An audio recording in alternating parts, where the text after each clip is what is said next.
And All right. so, We are joined once again from Los Angeles by my friend, Sarah Higgins, who's lived on both coasts and is a children's book author, current attorney with a background in industrial engineering, just running the gambit of everything. I've got a room full here with me at Velma Jackson High School, and we're recording this for all of our computer science engineering students in Madison County schools, all the middle schools, high schools, and our YouTube channel. So thank you so much for joining us today.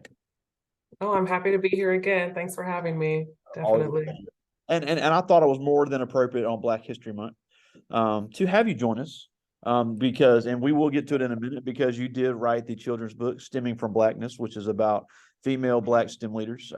So obviously, again, with it being Black History Month, I just thought that was more than appropriate to bring you to talk about that. But before we do, you have quite the background of educational on both the Atlantic and Pacific coast, and already changed careers, but still kind of have your hand in everything. So, University of California, Berkeley, New York University Law School. So, take us through that journey and how all this happened.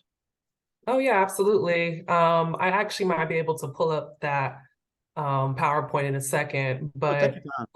so you asked me about my journey so far. So essentially, like Greg mentioned, I have a background in engineering. I actually studied that, majored in industrial engineering at the University of California in Berkeley, so in the Bay Area.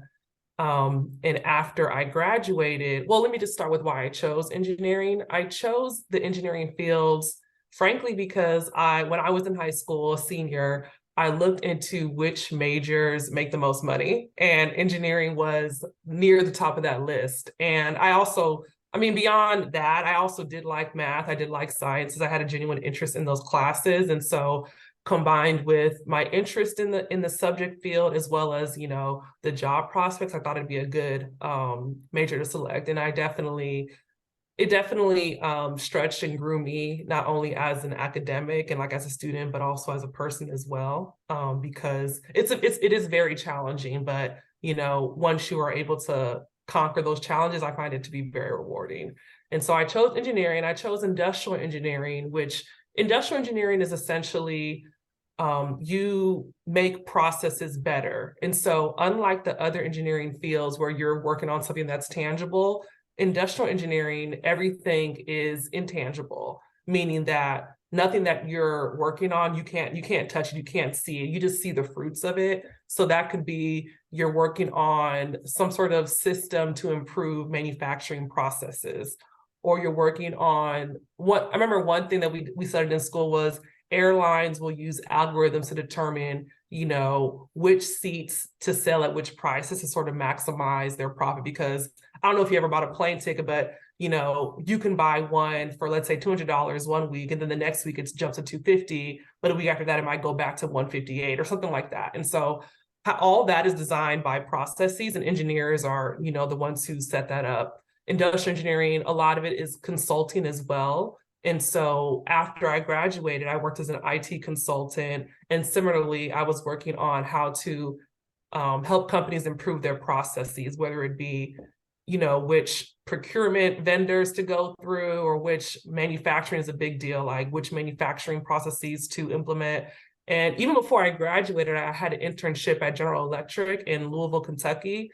And what I was working on was helping the company to improve their manufacturing of a water heater. And so I did things like I would help to build simulations of, okay, you know, the guy on the floor, he or she might take 2 seconds to drill in a bit. How can we get that to 1.5 seconds, right? Because all these things matter when it comes to being more efficient, because the more efficient you are, the more you can produce, and the more you can produce, the more you can sell, and everyone makes more money, right? And so all of it's about, you know, improving efficiencies and just constantly improving the supply chain or whatever you're working on. And so that was why I chose IOR, because I felt it, you know, you're just always looking to constantly improve. And so yeah, that's kind of where I chose that. I'll pause That's for a any good point, questions. because here in the Canton area, we have a one of the two Nissan plants in North America. And those industrial engineers say kind of the same thing, and they also focus on the materials that's being used, how that could speed up a process. So they actually see how, and again, the testing and the research, and we're doing data science right now, and getting the data on processes is a big deal because again, when you're looking at things being efficient, things have to be made in a certain time, things have to be made to where they're in a certain budget, and that's where industrial engineers come into play. Exactly. So it's definitely a field if you like figuring out how to make things better, even like constantly trying to improve things in your own life, right? To do that professionally, it was really like pretty rewarding, I could say, because you definitely have an impact on the company. And so I started off as an engineer, but then I went to law school, which was not because I didn't like engineering. I just felt myself being pulled in a different direction. And so I went to law school. It was 3 years after I graduated from undergrad. And so in between that time, I worked as a consultant. And so that was that. But I will say that having a background in engineering definitely benefited me in the law because engineering, it teaches you how to break down a problem into smaller bits and, breaking down into smaller bits to then solve the larger problem.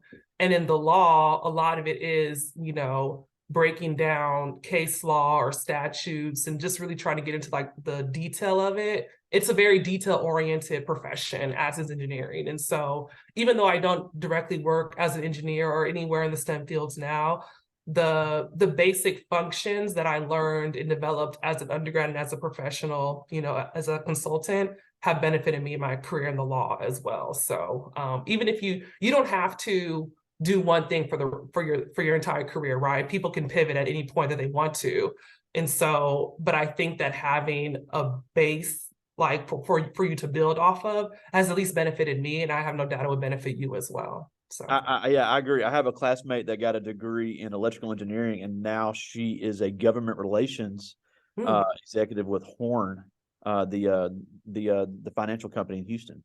So okay. there is, I couldn't agree more. So I think we want these, especially these younger kids, to see just because you get a degree in engineering, that doesn't lock you into the engineering field. It is extremely diverse and in very high demand in so many fields right now. Right, exactly. So this is, I think that the fact that you all have a class where you're studying this specifically is definitely, I didn't have that, going to high school. And so it's really heartwarming to see, especially considering that a lot of people who look like me, who look like you, aren't in these fields. And so that is why I wrote a children's book to pivot into that. I wrote a kid's book to pretty much encourage Black kids to pursue the STEM fields. And it is, like I said, it's definitely heartwarming to see that public schools in America are, trying to increase exposure to these fields. So definitely. Yes, so Yeah. let's talk about the book. Stemming from Blackness. It's available on Amazon, and we'll definitely share that information before we get done. But talk about the inspiration behind that, the story, because it's basically a mother talking to her kids, and you talk about some famous Black female innovators. Right. And so the inspiration behind the book, okay, so just back, let's go take it all the way back. I wrote the book after I graduated from undergrad, and it kind of stems from the fact that I didn't see a lot of people who were Black and also who were female in these fields. It's definitely a very male oriented, at least it was when I was in college, 10, 15 years ago, was a very male driven field.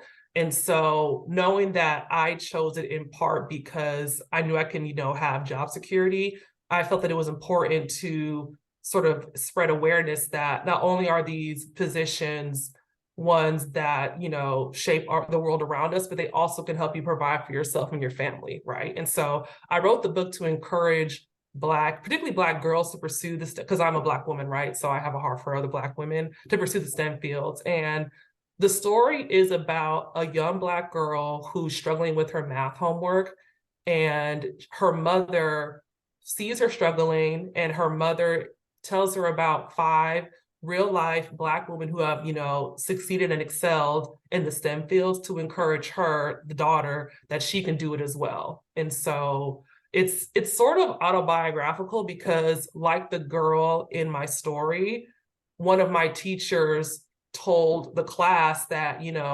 boys are better at math and science than girls are. And so, which thankfully it didn't impact me too much because my parents pretty much always instilled in me that I can do whatever I want, but I can see how that sort of comment would definitely discourage a girl or anyone, for a racial minority, for example, to pursuing what they wanted to do. And so knowing that other children out there are hearing these similar things, that you can't do this or you're not as good as this than other race or another gender is, I decided to try to break that stereotype by highlighting five real life women, Mae Jameson, the first Black woman in space.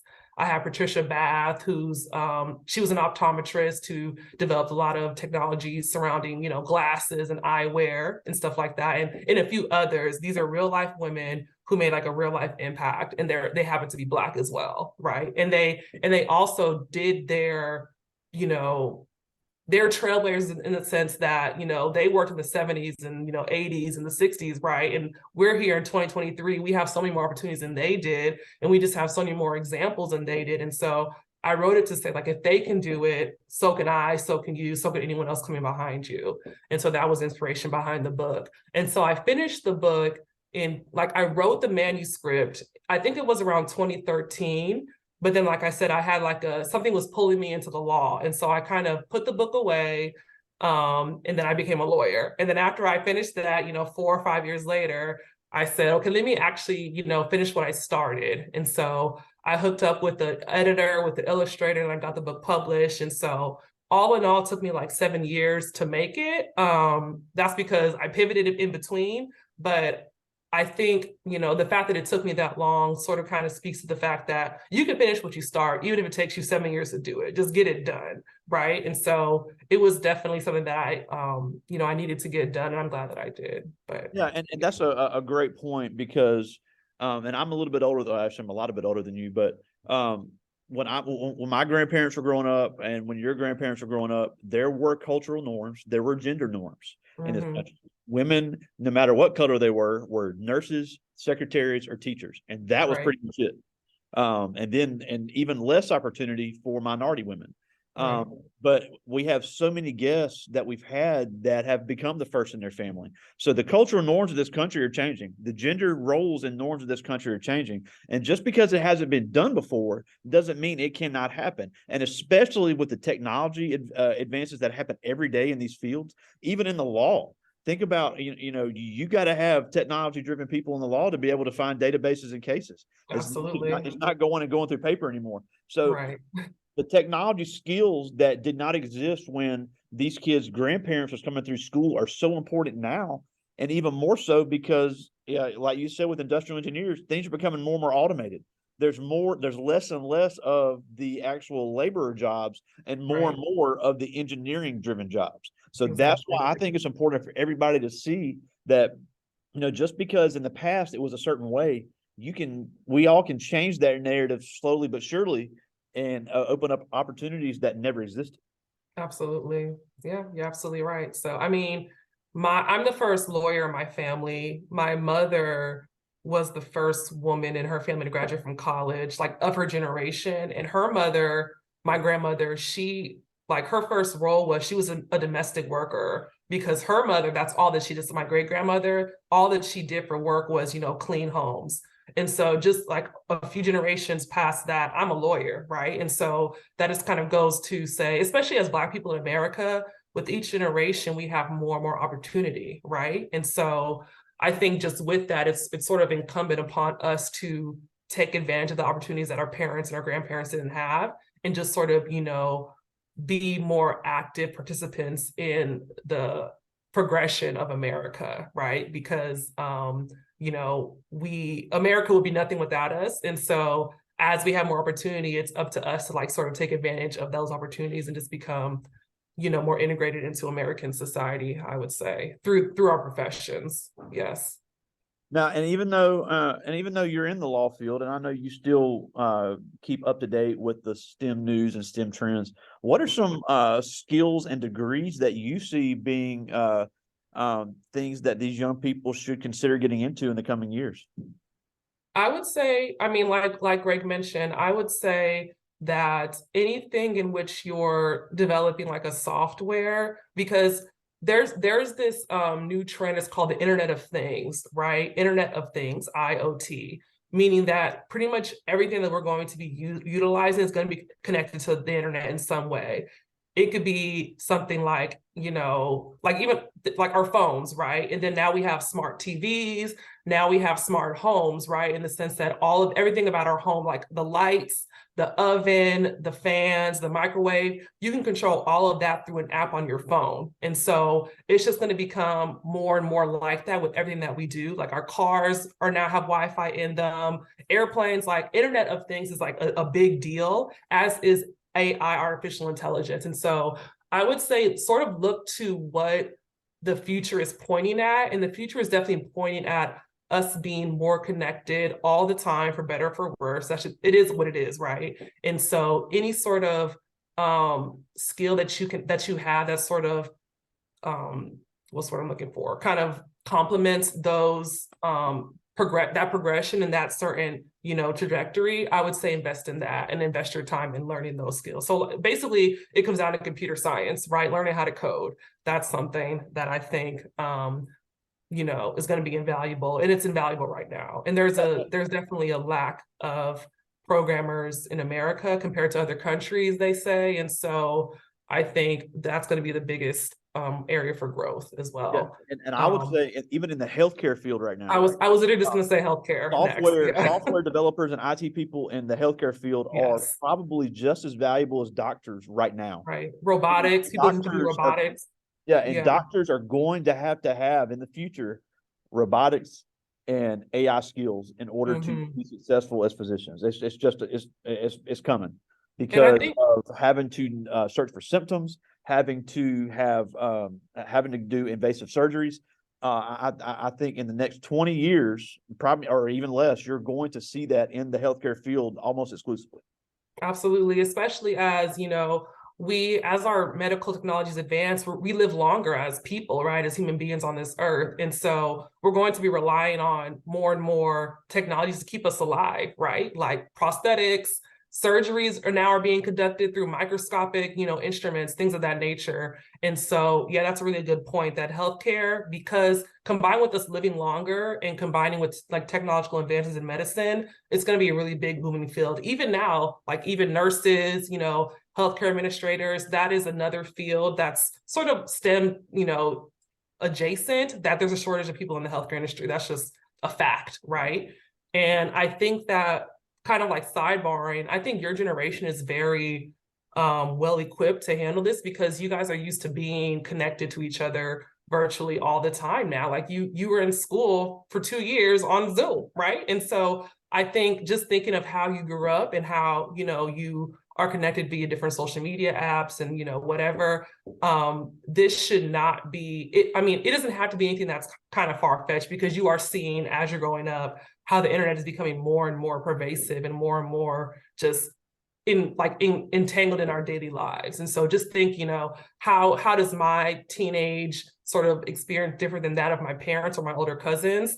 That's what it's going to look like even more and more in the future. And so if you just think about that and invest in generating those skills, I think you'll be golden for sure. Yeah, and that would even be in any field, because another example is another regular speaker in the class. He's local here. He's with the Mississippi Department of Revenue. He is in a finance position, and he manages the server for the budget. He doesn't know anything about finance, but he is invaluable to keeping the server up and going because of our reliability on technology. That's a few $1 billion of budget that the server cannot go down. So if something fries, he's in there with the wires and reconnecting stuff. And he said himself, right now, he's looking more for people that have the technological experience and certifications, more so in some cases than he would somebody with a computer science degree. So he's getting people out of the military. He's getting people at 18, 19 years old out of community college with certifications. And again, we aren't discouraging people to go to college, but it's also important to know the trend that's going and what these companies are looking for in these tech jobs. Definitely. So, but I do have some questions from the students, and I'll get to as many of these as I can.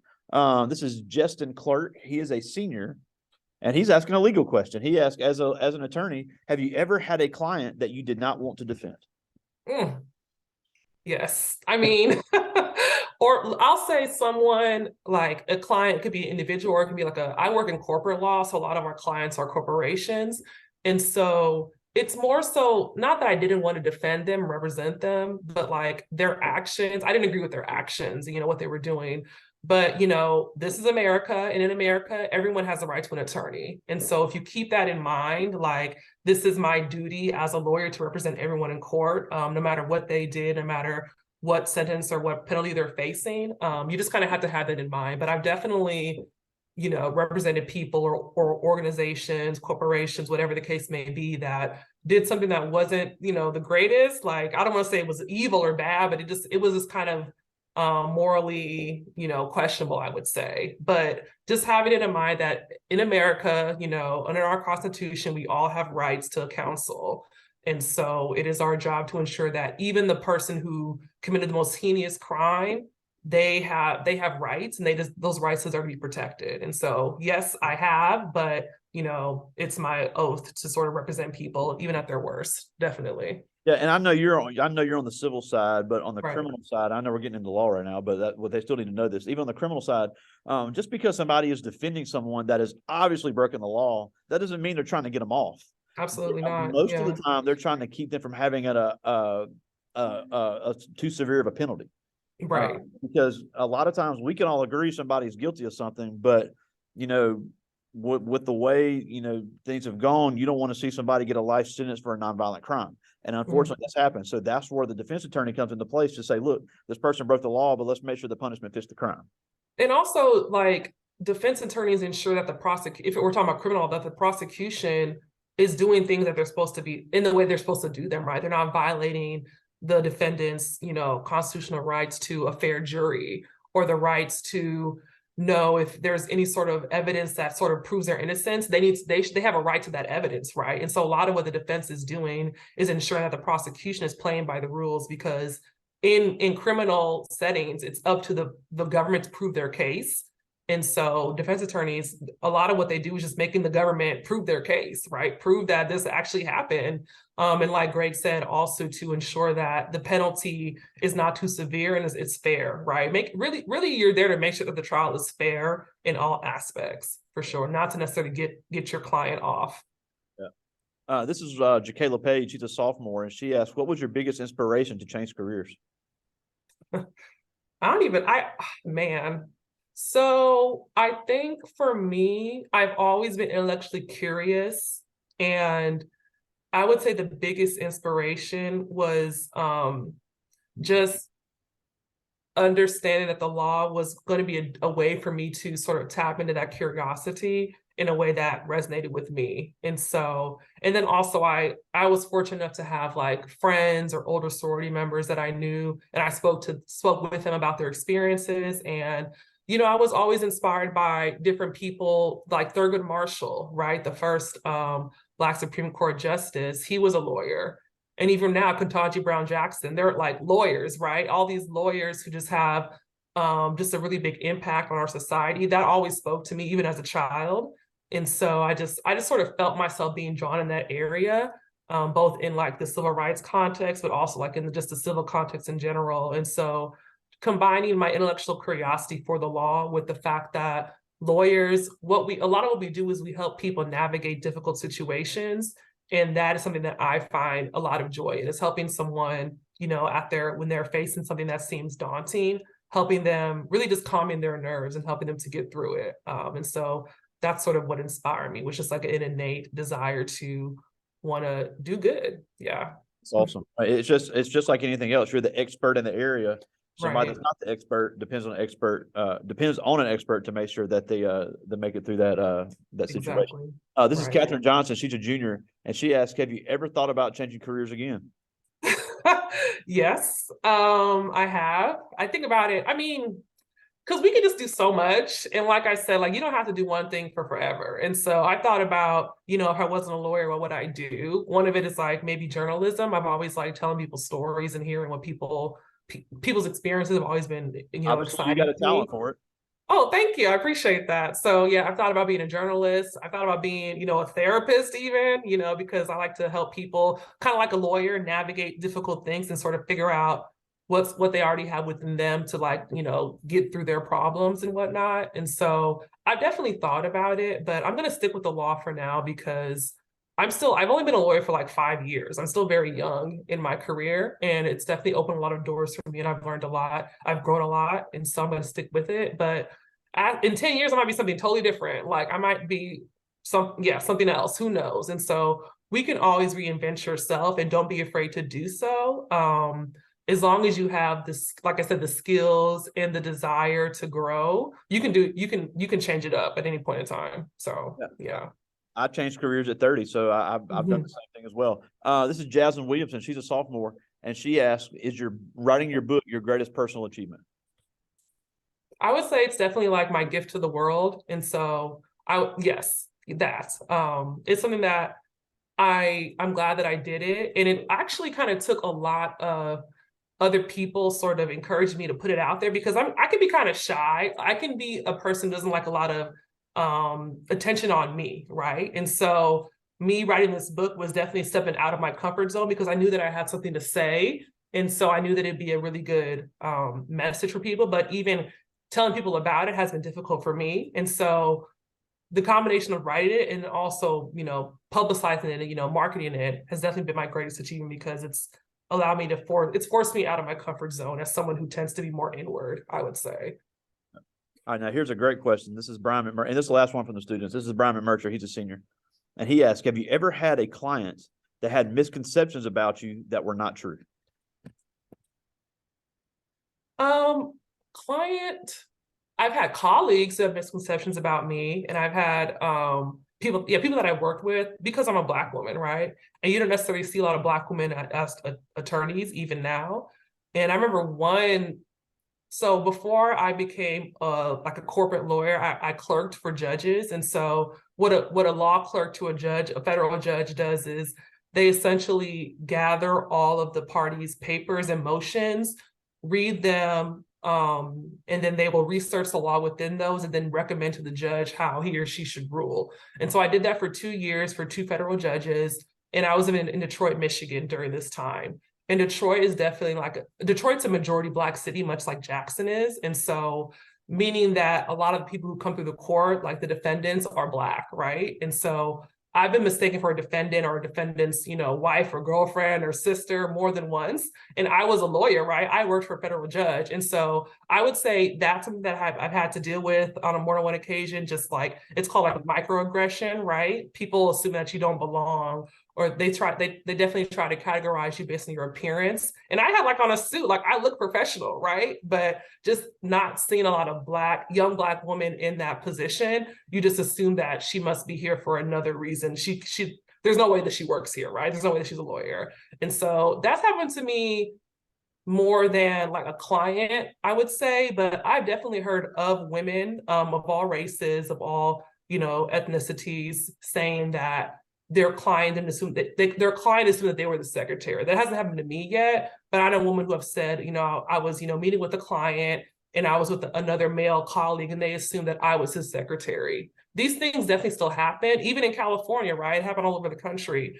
And so you just kind of have to brush it off and not take it too personally, and then realize that you being there, it's like sort of resistance in and of itself, because you're proving that, women can do these things, Black people can do these things, young people can do these things, right? And so I just take it in stride. I don't let it get to me too much, but it definitely has happened. They sort of underestimate me based on my appearance. And so, but it is what it is. Yeah.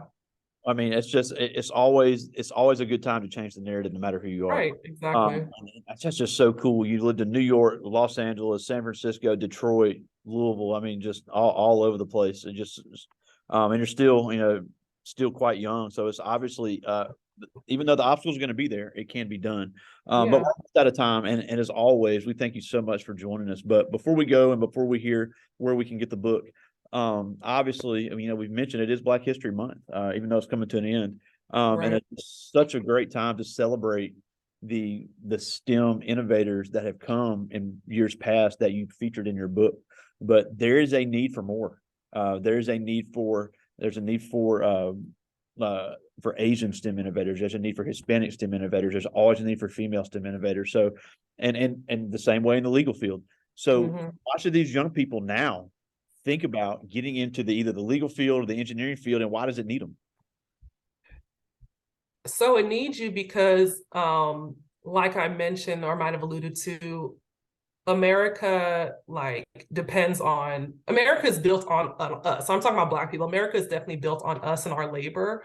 And so the fact that with each generation we're having more and more experiences and more exposure to things, people are making laws or making technology, they're making a lot of different, advancements without you in mind. I don't like one really good example is, I don't know if you've ever tried to put your hand underneath the automatic soap dispenser and then not catch your hand right away.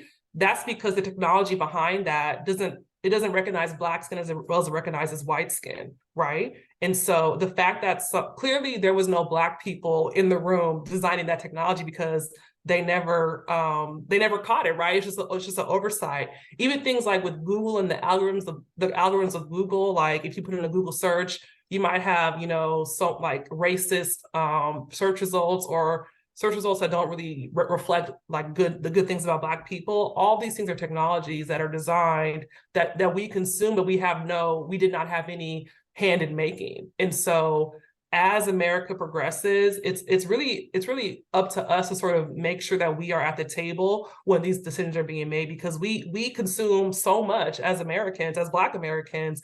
We need to have like an impact and a say so in the technology that we consume on an everyday basis. And so I would just really implore you to sort of take ownership of who you are in this country and even like in your community, right? It's local, everything is localized. And so you are a citizen of your community, take ownership over that and find a way to positively contribute to society. And I think a really good way to do that is through the STEM fields or through the law. And even like there's so many laws that are like racist, race-based and things of that nature. And it's up to us to sort of redo these things and combat against them. So yeah, just take ownership over who you are as a young person, as a citizen, as an American, as someone who lives in Mississippi, as whatever your identity is, it is your identity, and take hold of that and definitely want to contribute in a positive way. Absolutely. Wow. Just so much great knowledge every time you join us. And we just thank you so much for making some time for us. But before we go, tell us where to find your book on Amazon, Stemming from Blackness by Sarah E. Higgins. That's what it is. So Stemming from Blackness on Amazon.com, available for sale. I'm happy to, come back and talk about it more in detail. But yeah, it's on Amazon.com. So yes. Love it. So again, thanks again for fitting this in your schedule. Sarah Higgins, all the way from Los Angeles, California. Thank you so much for joining us today. Thank you. It's my pleasure. All right. Enjoy Talk to you your soon. weekend. See ya. Bye-bye. All right. Great questions.